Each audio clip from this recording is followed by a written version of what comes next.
la patrie ou la mort, nous vaincrons. Nous avons tous une fois dans notre petit parcours de vie entendu parler de cette citation parce qu'elle nous rappelle immédiatement un homme qui, au gré des choix qu'il a pu prendre pour son pays, un pays que j'adore, pour lequel je vous, en tout cas parlant de ses habitants, un profond respect, je veux nommer Thomas Sankara.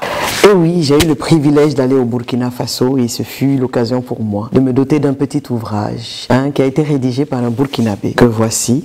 Les grandes citations du président Thomas Sankara. L'auteur, c'est Simplice Zandwidi, agent d'exploitation de profession, secrétaire général de l'association Génération Thomas Sankara. J'ai ramené ça du Burkina et c'est franchement un petit livret qui me sert un peu de parchemin pour m'abreuver dans cette vision assez spéciale, mais qui devrait être largement partagée de la vision de notre feu et regretté. Vous l'avez deviné, si je rappelle encore qui est Thomas Sankara aujourd'hui, c'est parce que un chapitre de sa vie vient encore de s'ouvrir à travers une déclaration faite par son compagnon qui finalement va être l'homme qui va mettre en exergue le revers de la médaille et qui a mis à rude épreuve la notion de l'amitié en politique. Oui, vous l'avez remarqué, tous les grands médias en parlent. L'ancien président Compaoré en exil en Côte d'Ivoire a fait une déclaration solennelle et pathétique dans laquelle il demande pardon au peuple burkinabé, pardon à la famille Sankara, pardon au monde entier qui partage cette peine depuis des années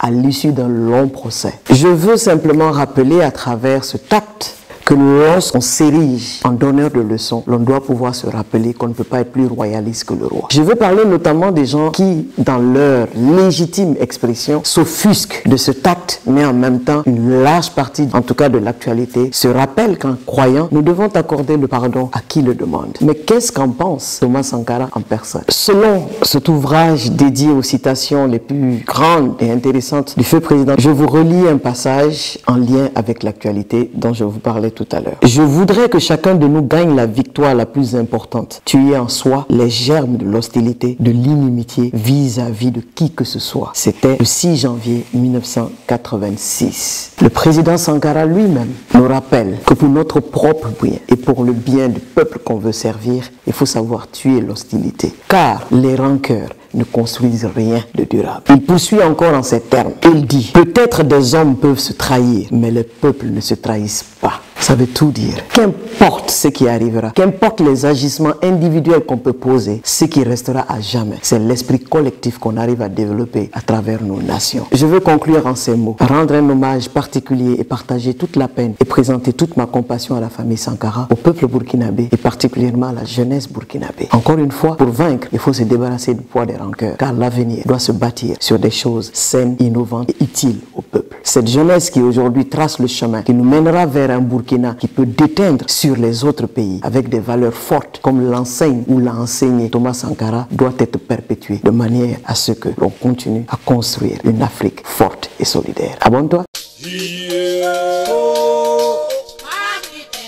Yo.